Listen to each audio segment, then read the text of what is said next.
Boa tarde. Quase metade das brasileiras já foi tocada sem consentimento num local público. O IPEC mostra ainda que 4 em cada 10 foram xingadas ou agredidas porque reagiram ao assédio. A queda de uma marquise matou 5 pessoas e deixou 9 feridos na zona da Mata Pernambucana. Uma nova plataforma pretende diminuir a fila de 4 mil crianças e adolescentes que estão à espera de adoção. A ministra Rosa Weber toma posse hoje como presidente do Supremo Tribunal Federal. Obras de um dos maiores artistas brasileiros são levadas para perto dos moradores de comunidades do Rio. E ainda, começa o funeral público de Elizabeth II. Edimburgo para ver a passagem do corpo da rainha. O rei Charles caminha com o cortejo como manda a tradição. E a igreja é preparada para a despedida dos súditos. Os detalhes agora no Jornal Hoje.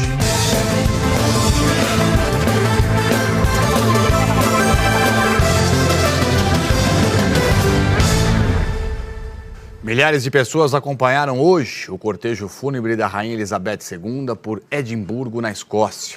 O corpo dela vai permanecer na Catedral de St. Giles até amanhã, para que os escoceses possam, então, se despedir da monarca. Vamos ao vivo até lá, onde está o enviado especial Leonardo Monteiro. Leonardo acompanhou toda essa comoção e, obviamente, continua, de olho, portanto, aí, nessa emoção toda que envolve os súditos com essa despedida da monarca. Léo, bem-vindo, boa tarde para você. Catedral aí, que é homenagem, ao santo padroeiro de Edimburgo. Tô vendo o pessoal botar grades aí atrás. Ou seja, é para tentar dar uma organizada na fila, é isso? É isso mesmo, Tralli, uma boa tarde para você, boa tarde para todo mundo. Desde cedo, muita gente foi se aglomerando aqui na porta da Catedral de St. Giles à espera do cortejo e depois da oportunidade de ver o caixão com o corpo da rainha, que foi trazido do Palácio Holyrood House, que fica aqui perto, a cerca de 1 quilômetro de distância até aqui, num cortejo que reuniu milhares de pessoas aqui na capital escocesa. Agora, a fila gigantesca na lateral da igreja é para conseguir entrar na catedral. E para entrar, as pessoas vão ter que passar por uma revista rigorosa. Muitos itens não são permitidos. Só pode levar uma bolsa pequena, nada de mochila grande, também não pode fotografar. Enfim, Tralli, aquelas regras rígidas de segurança. O caixão vai ficar exposto aqui até amanhã. Por isso, essa aglomeração, para que cada um tenha aí a chance de se despedir da rainha. O rei Charles III já está em Edimburgo e teve uma agenda marcada por cerimônias cheias de simbolismos, como a gente vai ver agora na reportagem. Uma salva de 21 tiros de canhão marcou a chegada do rei Charles III a Edimburgo. Ele veio de Londres de avião com a rainha consorte e os dois foram recebidos pela primeira-ministra da Escócia, Nicola Sturgeon. Do aeroporto foram direto para o Palácio de Holyrood, a residência oficial da monarquia britânica na capital escocesa, onde mais uma vez se aproximaram dos súditos e cumprimentaram as pessoas, uma por uma. Em seguida, o rei inspecionou a guarda de honra. E pela primeira vez, participou da cerimônia em que um representante local oferece as chaves de Edimburgo ao monarca britânico e dá as boas-vindas ao Reino da Escócia.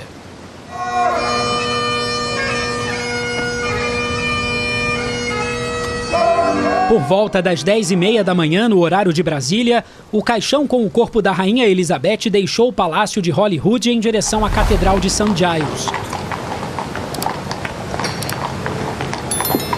O rei Charles III seguiu a pé com seus 3 irmãos, a princesa Anne e os príncipes Edward e Andrew. Camila e Sophie, mulher de Edward, seguiram de carro atrás. Milhares de pessoas acompanharam o cortejo fúnebre que passou pela chamada Royal Mile, a principal via do centro histórico da cidade. Muita gente estava esperando por horas para ter uma oportunidade de se despedir da rainha. God bless the Queen! Houve apenas um incidente no percurso de cerca de 20 minutos. Um manifestante que tentou se aproximar do príncipe Andrew foi preso.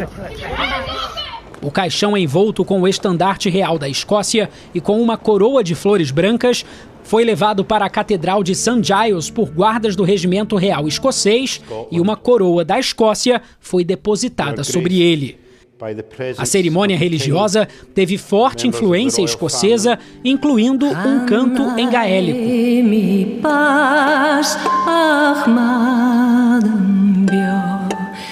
A escolha das músicas e dos hinos procurou expressar a profunda fé da rainha. A primeira-ministra da Escócia fez uma leitura. Na Catedral de St. Giles, o corpo da monarca deve permanecer por 24 horas antes de embarcar para Londres.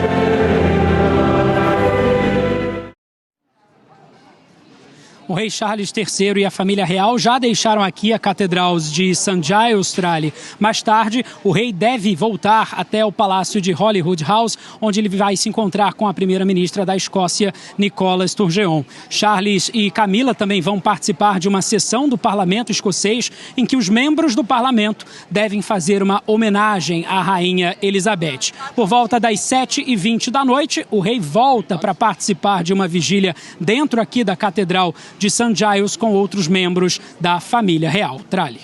Valeu, Leonardo. Obrigado pelas informações. Um ótimo trabalho para você aí em Edimburgo, na Escócia. E o dia do rei Charles III começou com o primeiro discurso dele como monarca ao Parlamento Britânico em Londres. Lordes e deputados prestaram condolências pela morte da rainha Elizabeth. Um convite formal, com pedido para usar roupas sóbrias. Cerca de 900 pessoas foram convidadas, deputados de todos os partidos, ex-primeiros-ministros. O Westminster Hall ficou lotado.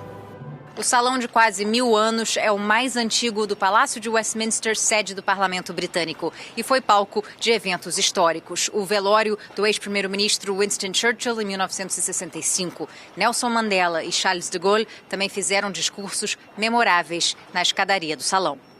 Hoje, a cerimônia começou com uma procissão silenciosa do Corpo de Guarda do Rei, o mais antigo corpo militar britânico. Trompetistas tocaram uma fanfarra anunciando a chegada do casal real. E às 10h20 em ponto, horário local, o rei e a rainha consorte entraram no salão. Os presidentes da Câmara dos Comuns e da Casa dos Lordes ofereceram condolências pela morte da rainha. Lembraram o senso de dever inabalável de Elizabeth II e a estabilidade que ela representava. Charles III disse que o parlamento é um instrumento vivo da democracia, que sente o peso da história e que as referências à mãe estão por toda parte, inclusive nos vitrais do salão. Ele concluiu o primeiro discurso no parlamento como monarca, repetindo a promessa feita por Elizabeth décadas atrás, de dedicar a vida ao serviço irrestrito. O hino nacional encerrou o evento, com a nova estrofe ecoando: Deus salve o rei.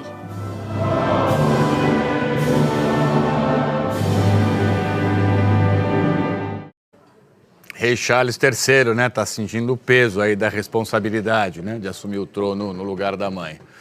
Maior operação policial da história do Reino Unido está sendo montada em Londres para a chegada do caixão com o corpo da rainha Elizabeth II. Amanhã, portanto, deixa a Escócia e vai para Londres. Enviado especial Felipe Coalho está no Palácio de Buckingham, por onde vai passar o cortejo para a despedida da rainha. Todas as bandeiras já hasteadas no seu lugar, né, Felipe? Enfim, eles estão dando aí os últimos ajustes, os últimos detalhes aí para que amanhã, portanto, ocorra tudo bem. Bem-vindo e boa tarde. O que é que você destaca para a gente já ao vivo, por favor? Oi, Trali, boa tarde para você, boa tarde a todos. Aqui nos arredores do Palácio de Buckingham, funcionários trabalham noite e dia para deixar tudo pronto para quarta-feira, quando o cortejo carregando o caixão da Rainha Elizabeth II vai passar aqui atrás de mim em direção a Westminster. Então, barreiras estão sendo montadas, essas bandeiras que vocês veem atrás de mim, elas estão a uma distância de 20 metros uma das outras. No topo de cada bandeira tem uma coroa, tudo isso em homenagem à Rainha Elizabeth II. As autoridades esperam que centenas de milhares de pessoas passem por aqui. Para isso, um esquema especial está sendo montado no sistema de transporte público da cidade. O velório vai ser aberto ao público. Faltam um pouco menos de 48 horas para isso começar e algumas pessoas já estão na fila aguardando por este momento. As autoridades acreditam que a fila para ver esse último adeus à Rainha Elizabeth II aqui em Londres pode demorar até 20 horas. Por isso, eles pedem para que as pessoas não levem crianças nem idosos para lá. O funeral da Rainha Elizabeth II vai contar com o maior esquema policial da história do Reino Unido. Todos os dias, 10 mil policiais vão patrulhar as ruas de Londres. Enquanto isso, as homenagens à rainha acontecem em todo o Reino Unido. Além do rei Charles III, outros integrantes da família real também estão participando dessas cerimônias. E agora há pouco, o filho mais novo de Charles, o príncipe Harry, emitiu um comunicado em homenagem à rainha. Ele disse que é eternamente grato à avó e que sente muitas saudades dela. No sábado, o príncipe William já tinha se manifestado também sobre o falecimento da avó. Trali. Obrigado, Felipe, pelas informações ao vivo. Essa é uma das avenidas mais movimentadas do centro de Londres, que você observa que já está totalmente bloqueada para a preparação, portanto, aí das cerimônias do funeral. E lá no fundo, o Palácio de Buckingham. Valeu, bom trabalho para você. E depois da retomada de cidades importantes no leste e no nordeste, isso no fim de semana, agora eu falo da guerra na Ucrânia, o país invadido anunciou hoje que expulsou tropas russas de uma grande área na região de Kherson, no sul, portanto, da Ucrânia. A contraofensiva da Ucrânia, que continua ganhando terreno, a Rússia respondeu com apagões de energia e cortes no abastecimento de água em várias áreas do nordeste do país. A infraestrutura de Kharkiv, a segunda maior cidade do país, foi uma das mais atingidas.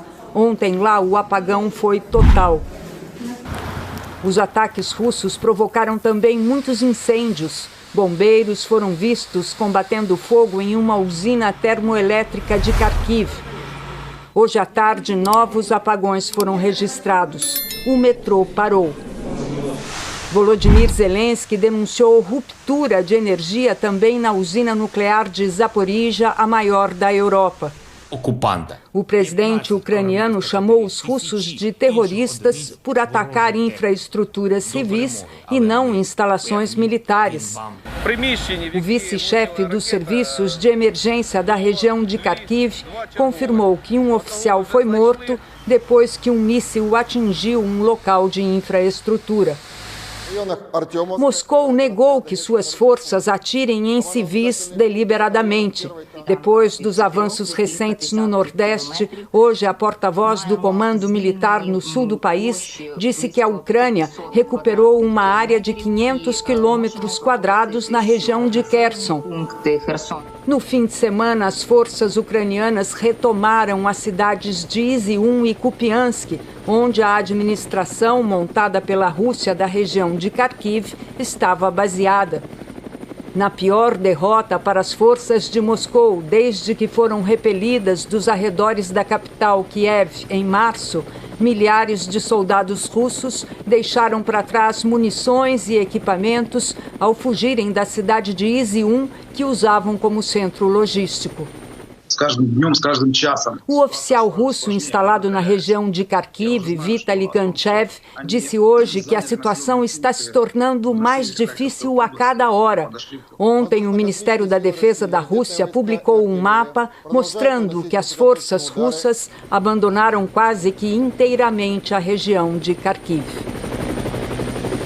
As Forças Armadas da Ucrânia informaram que o exército do país recuperou o controle de mais de 3.000 quilômetros quadrados de território desde o início deste mês. Para Vladimir Putin, segundo analistas de guerra, restam poucas alternativas. O número de afegãos, veja só, que fogem do regime talibã e chegam ao Brasil, triplicou de maio para agosto. No mês passado, 153 afegãos entraram no país pelo Aeroporto Internacional de São Paulo. Sem dinheiro, as famílias inteiras ficam dias e dias acampadas nos saguões à espera de acolhimento. Hoje, por exemplo, o dia começou com 52 afegãos nessa situação. Deveria ser apenas um lugar de passagem, mas o Aeroporto Internacional de São Paulo, em Guarulhos, vem servindo de abrigo. Esses são os pertences de um ex-diretor de banco no Afeganistão e sua família. Eles pediram para não aparecer nas imagens. Fugiram do regime opressor do Talibã com algumas malas e nenhum dinheiro, porque os extremistas roubaram tudo. Ásia e o pai, Ghulam Abbas, contam que passaram 8 dias no aeroporto e só no terceiro receberam uma doação de comida. Em agosto do ano passado, as tropas americanas encerraram 20 anos de intervenção militar no Afeganistão. Com isso, o grupo extremista Talibã voltou ao poder. No mês seguinte, o governo do Brasil publicou uma portaria estabelecendo a concessão de visto temporário para fins de acolhida humanitária a cidadãos afegãos. O número de afegãos que desembarcam em Guarulhos vem aumentando pelos registros da prefeitura. O advogado Vitor Del Vecchio explica que esses imigrantes têm direitos como os de qualquer brasileiro. A partir do momento que a pessoa tem o visto, ela pode entrar de maneira regular no Brasil. E claro, isso inclui os direitos humanos, como a saúde, a assistência social, a uma acolhida decente, como a gente gostaria de ver. O secretário de Assistência Social de Guarulhos diz que, ao contrário do que acontece com refugiados, não consegue saber com antecedência sobre a chegada de imigrantes com visto humanitário e planejar a acolhida. Hoje a rede está sobrecarregada, então os municípios vizinhos, o estado, todo mundo está sem vagas. Como não há política pública, a gente não tem como aplicar. A Defensoria Pública da União está acompanhando a situação dos afegãos que chegam ao Brasil e pedindo explicações às autoridades. Segundo a Defensoria, a responsabilidade pelo cuidado com essas famílias é da Prefeitura, mas também do governo federal. A União também tem responsabilidade, devendo destinar recursos adequados e suficientes para que não só a Prefeitura de Guarulhos, como outros municípios, como São Paulo, possam buscar soluções duradouras de integração local. O saguão do aeroporto só não está lotado de famílias porque organizações da sociedade estão se mobilizando. Eu passei a madrugada aqui dando acolhimento, dando assistência, de alguma forma para poder ajudar esses afegãos que estão chegando. Ásia e o pai foram acolhidos por uma ONG. Eles estão, ao lado de outras famílias afegãs, recebendo abrigo, comida, aulas de português e também carinho. Todos eles são bem capacitados. Eles têm, a maioria, nível universitário, né, dos chefes das famílias aqui. O nosso papel é isso, é ver cada família e ver o que eles podem fazer para o país também, né? Ásia e o pai viram nesse cuidado o melhor dos brasileiros. Por isso, apesar do abandono no aeroporto, ela diz: estou feliz porque agora sou brasileira. É emocionante, né? O acolhimento, assim, esse contato, né, com as pessoas que querem de fato bem, querem fazer de tudo para ajudar, porque é bem isso, a pessoa sai do seu país com uma mala na mão, sem menor perspectiva de futuro, sem nada, e sai forçado, não é porque sai porque quer, né? Sai para fugir da guerra, da opressão, da violência, de tudo. Essa família afegã, citada no começo da reportagem, já foi acolhida, olha que coisa boa. A Prefeitura de Guarulhos disse que encaminhou agora de manhã 31 dos 52 afegãos que começaram o dia no aeroporto para um abrigo na cidade de Morungaba, interior de São Paulo. O Ministério da Cidadania disse que mantém contato com a Secretaria Municipal de Assistência Social de Guarulhos para orientar e também oferecer apoio técnico. Disse ainda que a cidade vai ser contemplada na nova portaria de repasse de recursos emergenciais para o atendimento socioassistencial de imigrantes e refugiados. É urgente que a Prefeitura de Guarulhos, Cidade de São Paulo, o Governo do Estado, o Governo Federal se unam para ajudar essas pessoas todas aí. Um relatório divulgado hoje pela ONU revelou que quase 50 milhões de pessoas vivem em situação de escravidão moderna no mundo. Vamos até Nova York conversar sobre isso com o nosso correspondente, o Ismar Madeira, que tem todos os detalhes. Ismar, explica pra gente essa situação, por favor. Boa tarde, bem-vindo. Explico sim, Trali. Boa tarde para você, boa tarde a todos. É um aumento de 20% desde o último levantamento em 2016, ou seja, 9.300.000 novas vítimas nos últimos 5 anos. Pessoas que são exploradas e que não podem sair de um trabalho ou de um casamento por causa de ameaças, violência ou abuso de poder.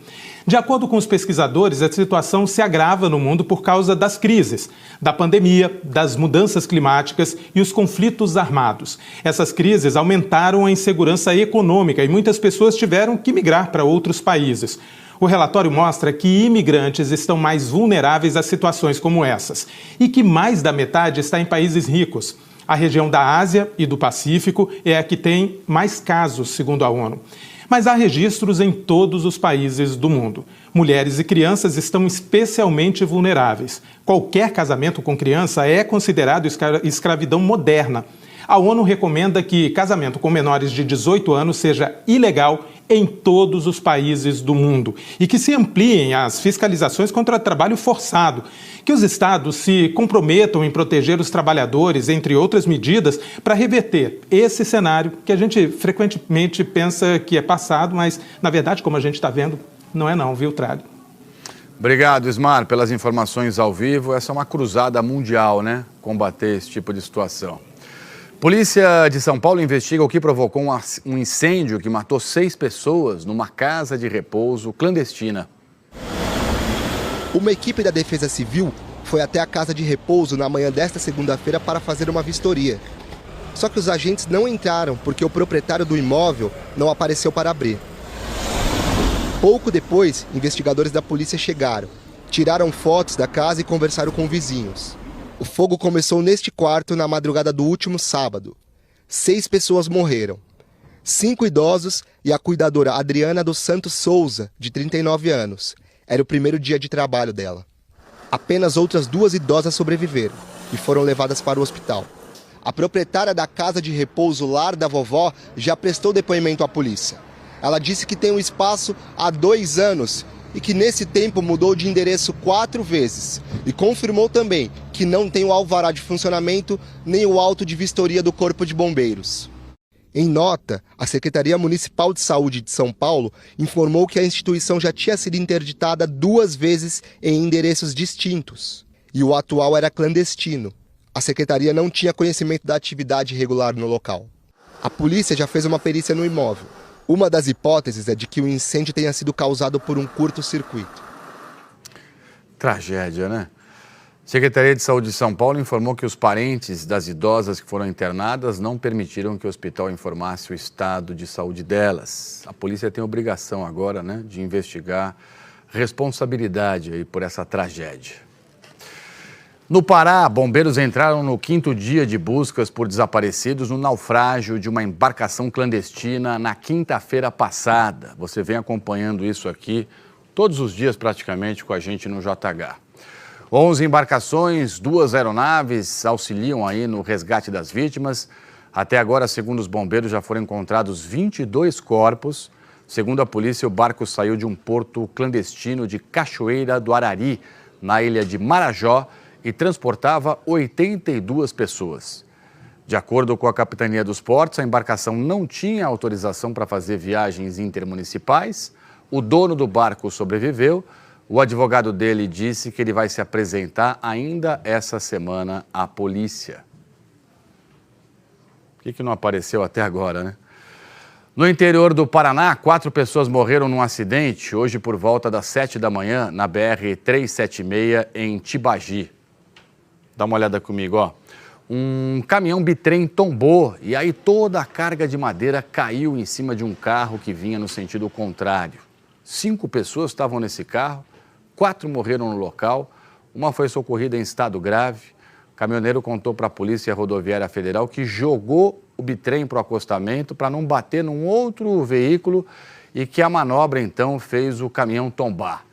Ele e uma passageira não ficaram feridos e, de acordo com a Polícia Rodoviária Federal, o carro era da Secretaria de Ação Social da cidade de Ortigueira. Que triste isso também, né? E olha só, a Prefeitura de Ortigueira disse que o carro transportava pacientes que iam fazer perícia médica no INSS de Ponta Grossa. A queda da marquise de uma loja provocou a morte de 5 pessoas e feriu 9 em Aliança, zona da Mata Pernambucana. O desabamento ocorreu enquanto centenas de pessoas participavam da festa de aniversário do município. As imagens mostram um momento exato do desabamento e logo em seguida a poeira subindo. Desespero para quem estava por perto. Ambulâncias e carros do SAMU chegaram para socorrer as vítimas. A marquise era de uma bomboniere que estava fechada no momento do acidente. Pelo menos 14 pessoas foram atingidas. Segundo a Defesa Civil do município, 5 morreram. 9 pessoas ficaram feridas e foram encaminhadas para hospitais da Zona da Mata e da região metropolitana do Recife. O acidente foi por volta das 8 horas da noite, durante a comemoração pelos 94 anos de emancipação política de Aliança, que fica na Zona da Mata Norte de Pernambuco. A rua estava cheia de gente, não só de pessoas aqui do município, mas também de cidades vizinhas.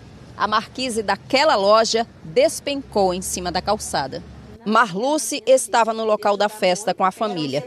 Ela perdeu a irmã, Marli Alves, de 47 anos, e uma sobrinha das duas, Beatriz Alves, de 16 anos.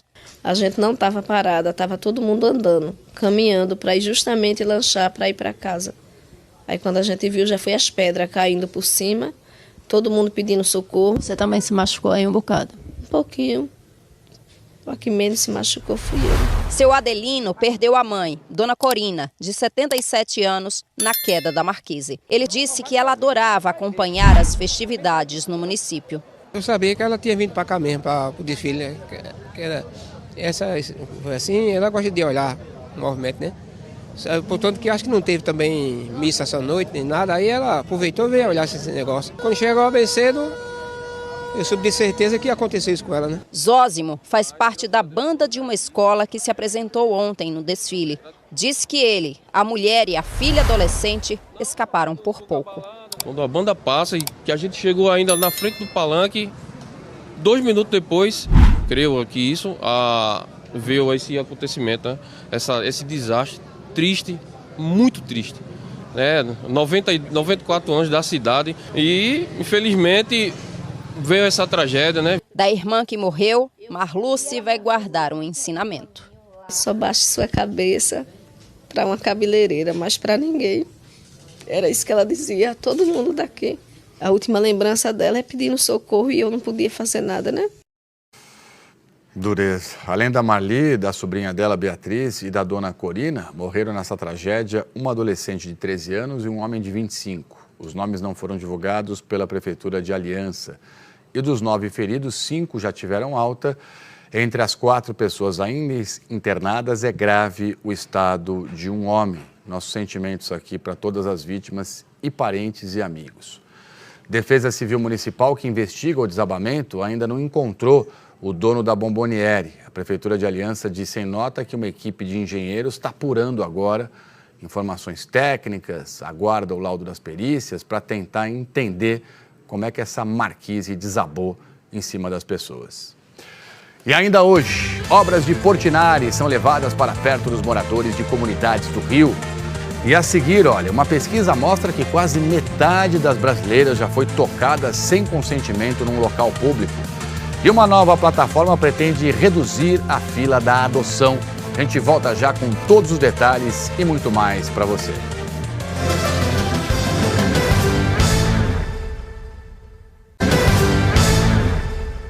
Uma 1h57 pelo horário de Brasília, voltamos ao vivo aqui com você.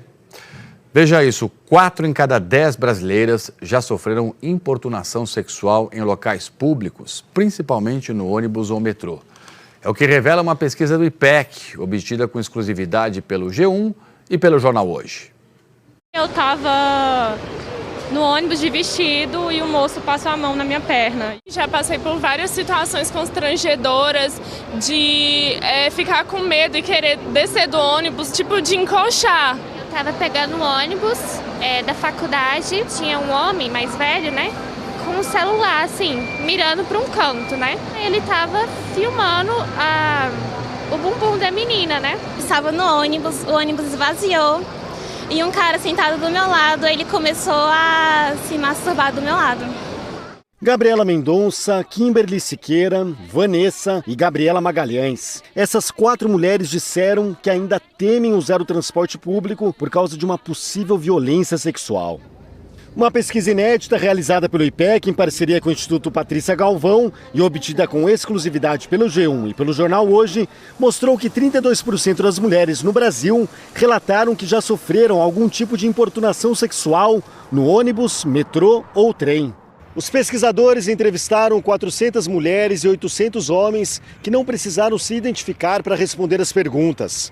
No resultado, ficou claro que há um descompasso entre os relatos das mulheres sobre os casos sofridos e a avaliação dos homens sobre essas práticas invasivas.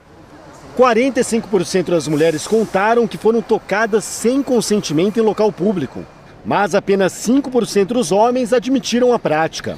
Nenhum deles declarou ter importunado sexualmente alguém no transporte público. Enquanto as mulheres vivenciam práticas invasivas, violência sexual, importunação, assédio, isso faz parte do cotidiano delas. Para os homens, o que a gente percebe é que existe uma certa, vamos dizer assim, talvez uma naturalização desses comportamentos. Tá? Não custa repetir. Não é não. Mas dados da pesquisa mostram que para muitos homens isso não importa. E pior, a reação é violenta. 41% das mulheres foram xingadas ou agredidas porque não aceitaram uma investida. As pessoas, quando são contrariadas, elas se sentem desrespeitadas, se sentem humilhadas. E aí, por isso, essa reação desproporcional. Xingar uma mulher porque ela recusou uma cantada, uma investida, uma paquera. Apalpar, tocar, filmar sem o consentimento, tudo isso é crime. É o crime que ele comete, pelo próprio nome diz, é a importunação sexual. A gente tem direitos constitucionais garantidos, no qual a pessoa ela tem autoridade sobre si, sobre os seus direitos, sobre o seu corpo, e qualquer outra pessoa que viole isso, ela deve responder devidamente por essa violação, que seja no âmbito civil, que seja no âmbito criminal. Então, se um homem chega a transgredir o direito de uma mulher, nada mais justo que ele seja devidamente responsabilizado pelos seus atos. Exatamente, tem que pagar por isso. A pena para o crime de importunação sexual é de 1 ano a 5 anos de cadeia.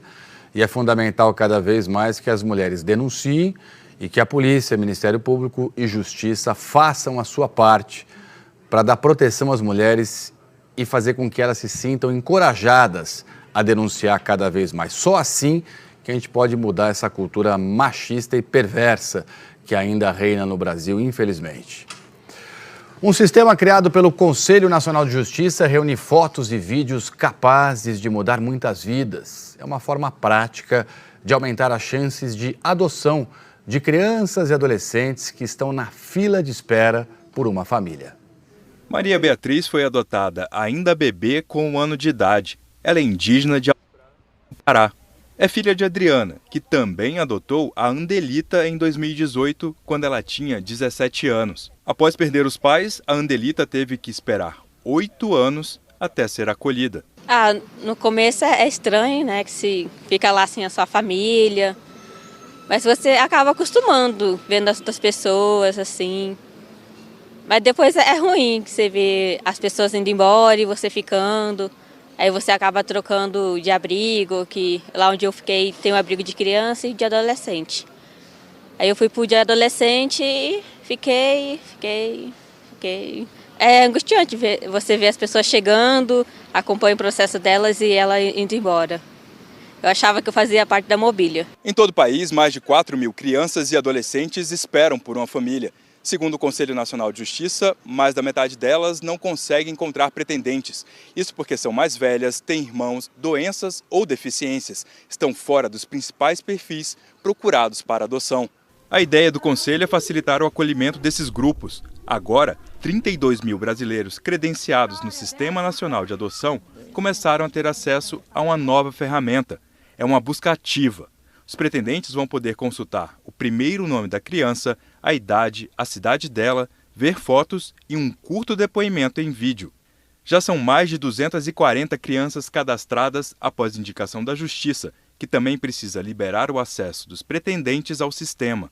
É mais uma forma de iniciar o processo de adoção que vai seguir todas as etapas do protocolo. O pretendente, para ter acesso à área, ele já tem que estar habilitado. Para ele estar habilitado, ele passou por uma equipe psicossocial, passou por um curso para entender como é que funciona a adoção. Esse é o primeiro passo. O segundo passo é que a busca ativa ela apenas disponibiliza a manifestação de interesse para o pretendente.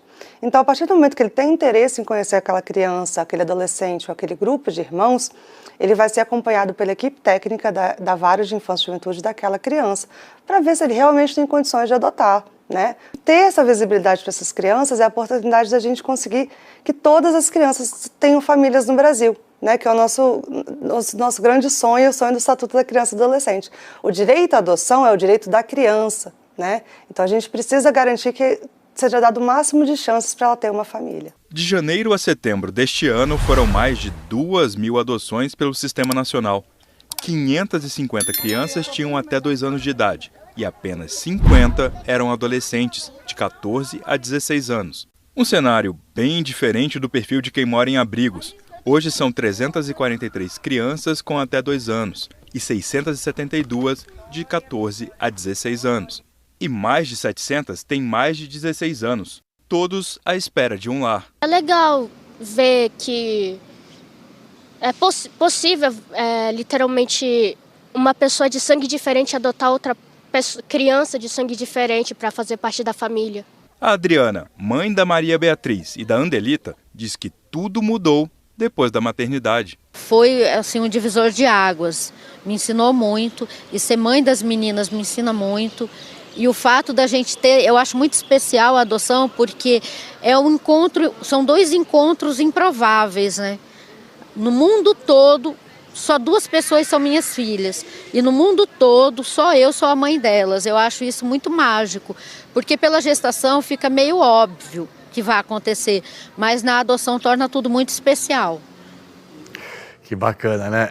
Esse QR Code aqui, ó, tá vendo? No canto da tela, vai te levar para uma página no site do Jornal Hoje, com outras informações, detalhes do Conselho Nacional de Justiça em relação a esse assunto. E se você tem esse desejo de adotar uma criança ou um adolescente, você deve procurar a Vara de Infância e Juventude mais perto para apresentar os documentos e aí dar início, portanto, a todo o processo. Lembrando que essa ferramenta nova do CNJ só está disponível para quem já está inscrito no Sistema Nacional de Adoção. Imagina nadar 1.900 metros, pedalar 90 quilômetros, correr mais 21 quilômetros, tudo isso na sequência no mesmo dia. É o Ironman. Uma prova como essas não é para qualquer um. A gente vai conhecer agora a história do Fabiano, que é um homem de ferro que tem uma companhia especial. Cada passo dessa montagem é a realização de um sonho para o Fabiano. De um sonho, de um desejo, de tudo que você pensar, de todos os adjetivos que você pensar nesse sentido. Já chorei muito, às vezes até escondido. Ele saiu de Marabá, no Pará, município que fica a 2.341 quilômetros de São Paulo, para participar do primeiro Ironman 70.3 da vida. Essa é a segunda edição da prova aqui na cidade de São Paulo. 1.850 atletas se inscreveram de 20 países diferentes. Mas o Fabiano vai ser um dos únicos que não vai completar a prova sozinho. Ele vai fazer todo o circuito junto com a Sofia. Isso mesmo. É uma prova que exige muito, tanto fisicamente como psicologicamente. Mas a gente está feliz quando se põe a felicidade e vê o sorriso de alguém, vê a felicidade de alguém que você tanto ama, nada se torna um peso. Tudo é uma felicidade, tudo é um prazer. Na verdade, correr com ela, praticar exercícios com ela, não tem como ser diferente. Não tem como ser diferente porque a gente faz com muito amor, com muita dedicação. A Sofia nasceu com uma anomalia da translucência nucal, o que gerou um desenvolvimento tardio, neuro e motor. Como fazer com que eles se sintam amados no lar e não um peso? Tá? Então isso que a gente procura fazer, que ela se sinta amada, que ela se sinta acolhida. Treinar com o pai faz a Sofia vibrar. Na água, correndo ou pedalando. Juntos, eles se conectam e estão prontos para todos os desafios. Eu quero terminar a prova correndo. Se eu não terminar correndo, eu vou terminar trotando. Se eu não terminar trotando, eu vou terminar caminhando. Se eu não conseguir caminhando, nem que eu me arraste, mas eu vou terminar essa prova. Você já é um troféu para sua filha. Parabéns. E eles conseguiram. Depois de 8 horas de prova, a Fabiana e a Sofia cruzaram juntos a linha de chegada. O tempo é o que menos importa. Para a gente ter uma ideia só, o vencedor do Ironman ontem foi o Felipe Bergamin. Terminou o circuito em 3 horas e 56 minutos. No feminino, a vencedora foi a Patrícia Franco, com o tempo de 4 horas e 27 minutos. Está aí o abraço do pai com a filha, o beijo, a alegria, a emoção, o amor. É isso aí, é isso que vale, é esse exemplo que esse pai dá para todos nós. Parabéns, Fabiano. E ainda hoje, Rosa Weber toma posse hoje à tarde como presidente do STF. E a seguir, olha, o abate de suínos bate recorde e o preço da carne de porco cai no mercado. E ainda para você, a previsão do tempo para todo o Brasil neste começo de semana. A gente volta já.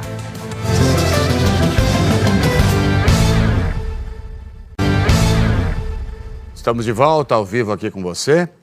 O mercado financeiro reduziu de 6,61% para 6,4% a estimativa da inflação para este ano.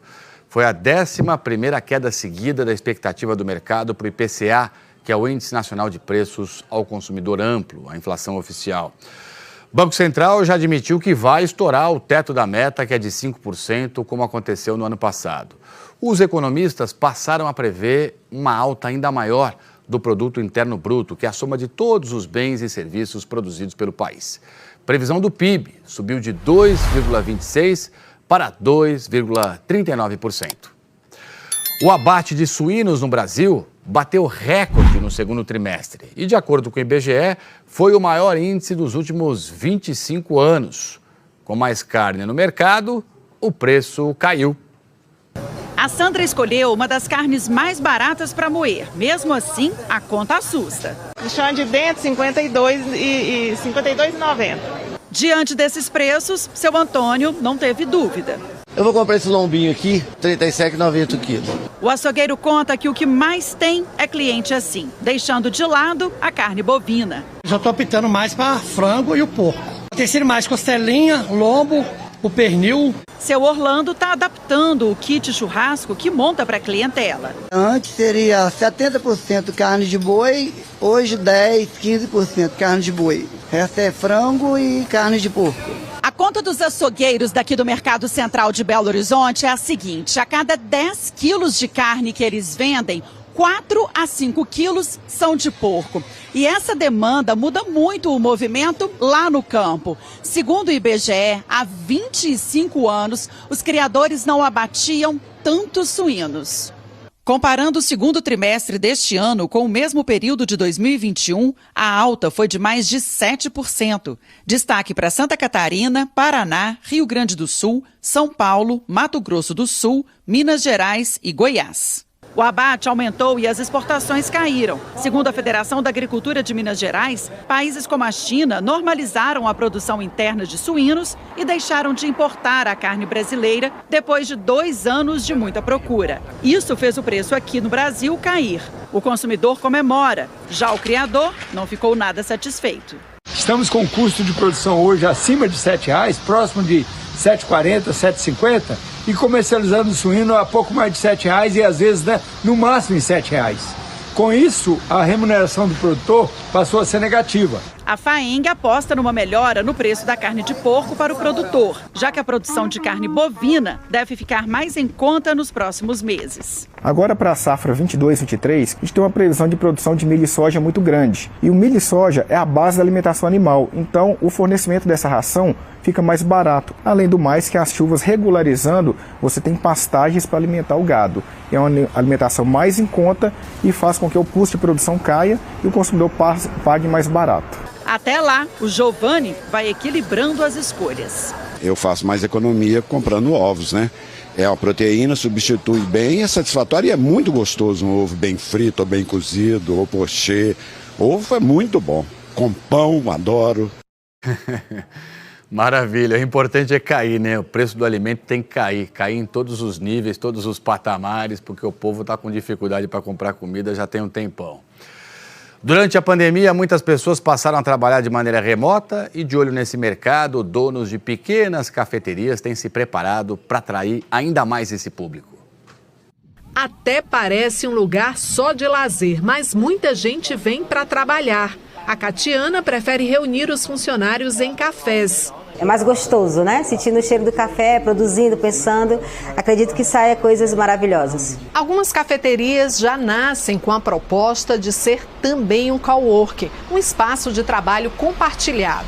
Nesta, o número de clientes que vêm aproveitar o espaço para trabalhar cresceu durante a pandemia. Aqui eles têm acesso ao sinal de internet e a tomadas nas mesas para recarregar computadores e celulares. Também aceita pets e oferece outros atrativos. Nós não cobramos água para nenhum cliente que queira pedir água e a gente não cobra nenhuma taxa.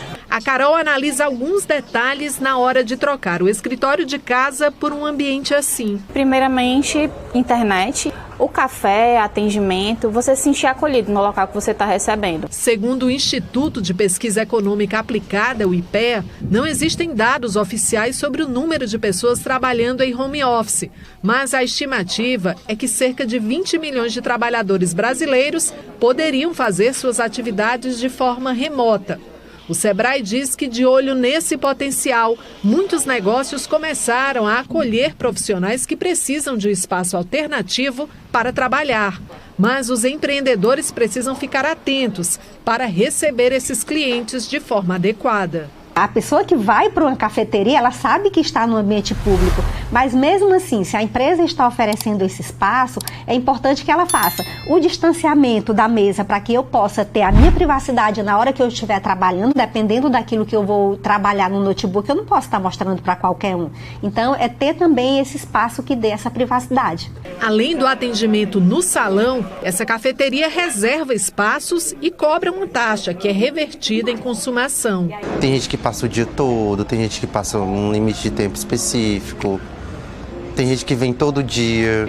A Lia procura o serviço uma vez por semana. É o dia de dar mais leveza ao trabalho que geralmente ela faz de casa. Se arrumar, botar um brinco, passar uma maquiagem, comer uma coisinha diferente, dar aquele upzinho na semana.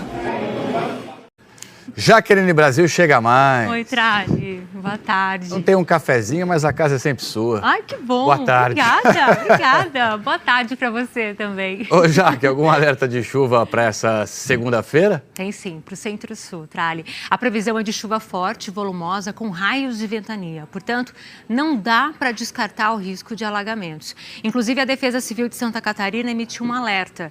O aviso de temporal vale para Santa Catarina, mas também para toda essa região aqui, essa área, do norte gaúcho até o Paraná e também no sul de Mato Grosso do Sul. São fortes correntes de vento que provocam a chuva de hoje e até a noite terão um reforço dessa baixa pressão. Vamos direto para Florianópolis, ver como é que está o tempo por lá? Está bem nublado, estava chovendo mais cedo, ainda chove, hein? Faz 18 graus. Pulando para Curitiba, um pouco mais de frio, 13 graus e a previsão de chuva aí também para os próximos dias, para as próximas horas, desculpe. Pode chover forte também em áreas do norte, então no Amazonas, Roraima, no Pará e no litoral nordestino, a chuva deve ser mais isolada e é o que deve ocorrer também na faixa do sudeste, então pegando São Paulo, Rio de Janeiro e Espírito Santo, e nesse caso aqui é por causa ainda da passagem da frente fria, Trali. Aliás, por falar em São Paulo, bem que você avisou que o tempo ia dar uma virada, ia esfriar bastante por aqui. Virou mesmo, né? E vai continuar assim?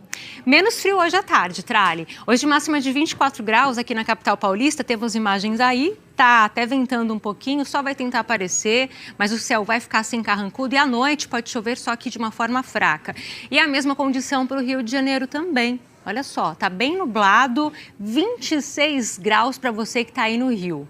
Em Salvador, 2 graus acima, com 28. Agora, vamos dar uma olhada nas capitais mais quentes de hoje. Olha, páreo duro aqui, ó. 40 para você que está em Cuiabá, 39 em Palmas, 38 em Goiânia, 37 em Teresina, 36 em Campo Grande e também Porto Velho, tudo lá em cima, Trali. Mas o calorão toma conta de boa parte do Brasil mesmo, né? Com certeza. E tem algo que você traz de destaque pra gente já para essa semana? Adivinha, uma nova frente fria, isso mesmo, que vai trazer chuva e ar frio para o Centro-Sul. Será a terceira frente fria em menos de 2 semanas. Com a aproximação da primavera, é comum a atmosfera ficar mais aquecida, favorecendo a formação de baixas pressões que dão origem às frentes frias. Amanhã, a baixa pressão que eu mostrei agora há pouco vai virar um ciclone extratropical e vai formar uma frente fria. Então, por isso que a temperatura permanece baixa em Porto Alegre, amanhã 20, depois até quinta-feira as máximas não passam dos 19 graus. Aqui em São Paulo, amanhã faz 28 graus com mais sol, mas na quarta, a máxima só de 22 e na quinta-feira a temperatura não passa dos 17 graus. No norte, nessa semana, o destaque vai ser a chuva forte, chove também no litoral nordestino e no centro-oeste, pancadas isoladas em Mato Grosso e Mato Grosso do Sul. Muito bem, Jaqueline, muito obrigado pelas informações. Até amanhã. Valeu, boa tarde para você e até amanhã. Até. Olha só, a análise química feita pela Marinha apontou que aquele óleo encontrado no mês passado em praias do Nordeste não é o mesmo do desastre ambiental de 2019. Foram examinadas amostras de óleo encontradas em Pernambuco, Bahia, Alagoas, Sergipe e também na Paraíba. E aí a Marinha analisou a composição química desse material e chegou à conclusão de que se trata de petróleo cru, que pode ter sido descartado depois da lavagem de tanques de algum navio petroleiro em alto mar. Os componentes analisados sugerem que esse petróleo tenha sido produzido no Golfo do México. Somente em Pernambuco, mais de 400 quilos de óleo foram recolhidos nas praias. Isso é um crime, né? Pena que ninguém descobre de onde que saiu tudo isso. E a seguir aqui no JH, a ministra Rosa Weber determina a continuidade de 3 apurações preliminares sobre a atuação do presidente Bolsonaro e do ex-ministro da Saúde, Eduardo Pazuello, durante a pandemia. E obras de Portinari são levadas para perto dos moradores de comunidades do Rio. Não perca, a gente volta já já.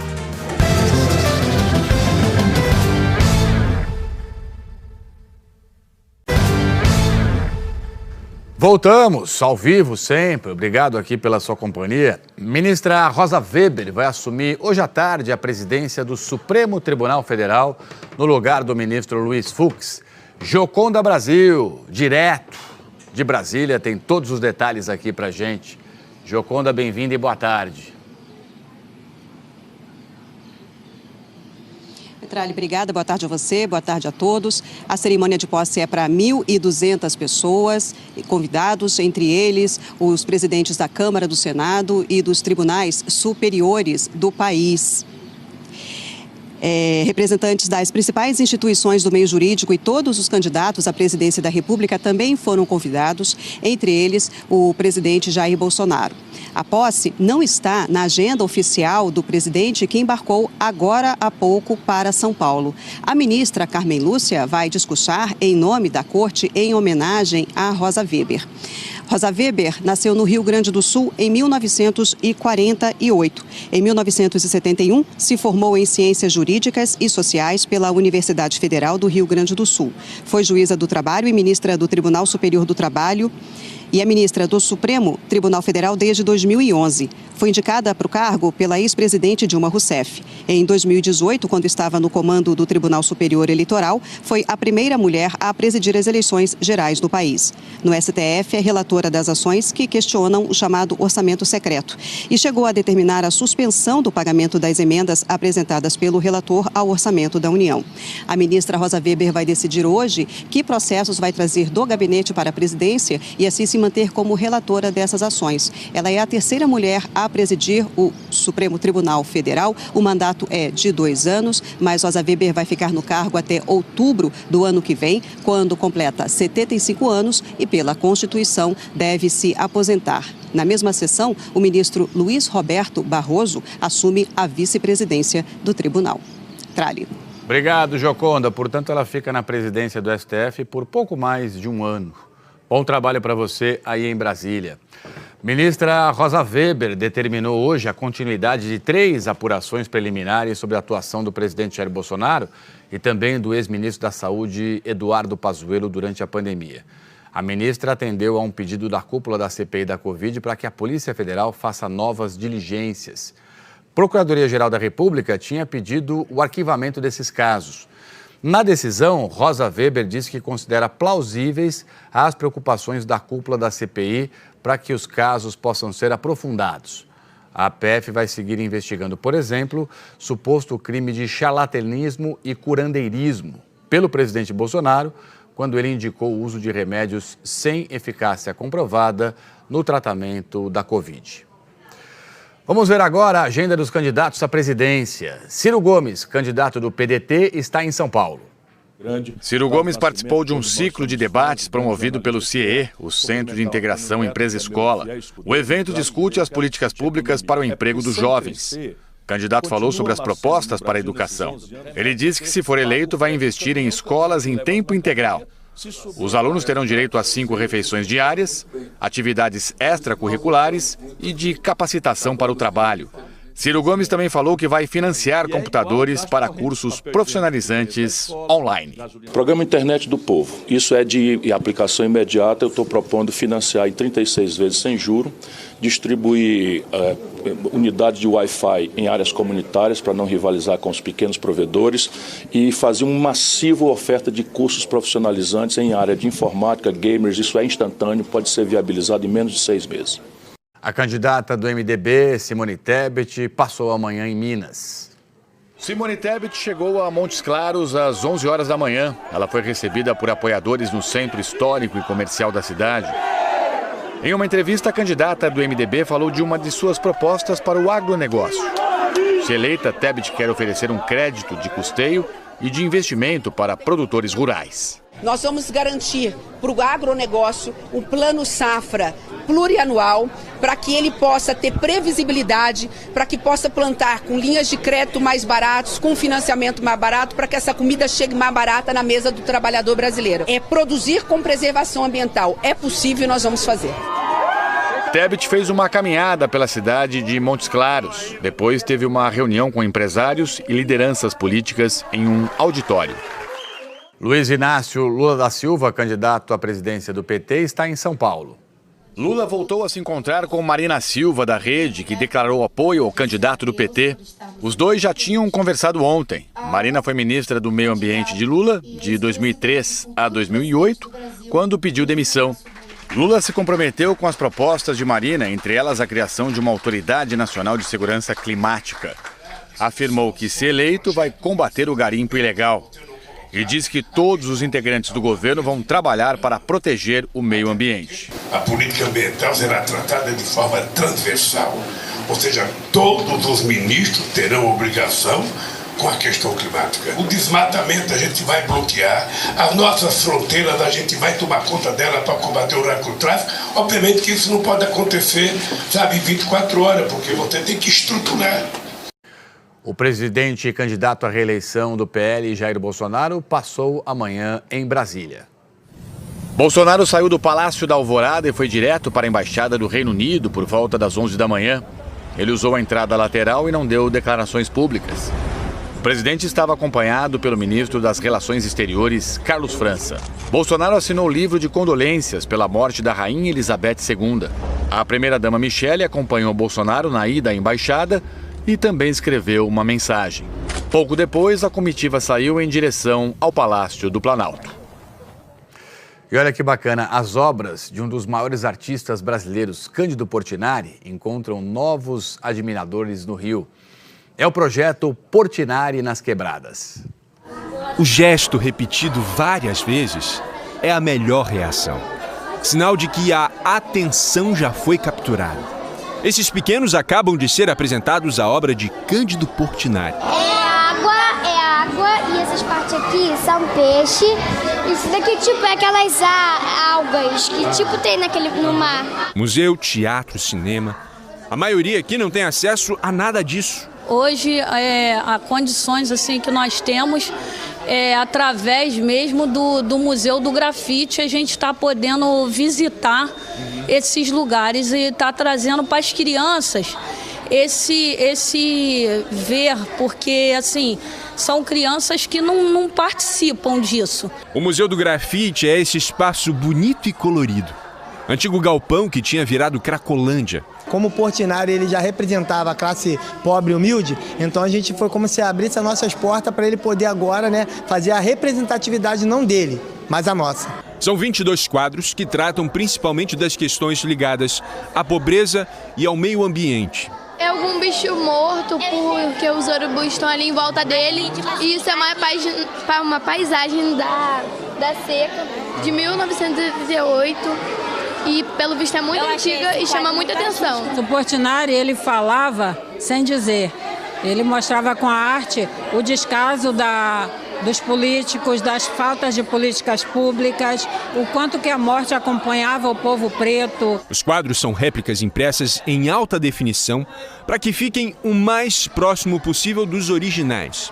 O filho do artista, João Cândido, lembra que o projeto de levar Portinari para todos já existe há muitos anos, visitou muitos lugares e agora está passando por novas quebradas. A pessoa poderia dizer, não, nós estamos aqui trabalhando para garantir a permanência ou a exposição de Portinari, né? Eu digo, não, eu acho que Portinari já tem sua permanência assegurada, né? Por tudo que ele nos deixou, pelo legado que ele deixou, né? O que nós temos que pensar é nos nossos filhos, nos nossos netos, no nosso povo, né? Eles é que têm o direito de ter esse acesso. A verdade é que Portinari era um artista das quebradas do seu tempo. A sua obra denuncia toda a injustiça, miséria, desigualdade social que está aí até hoje, sendo enfrentada pelas novas gerações.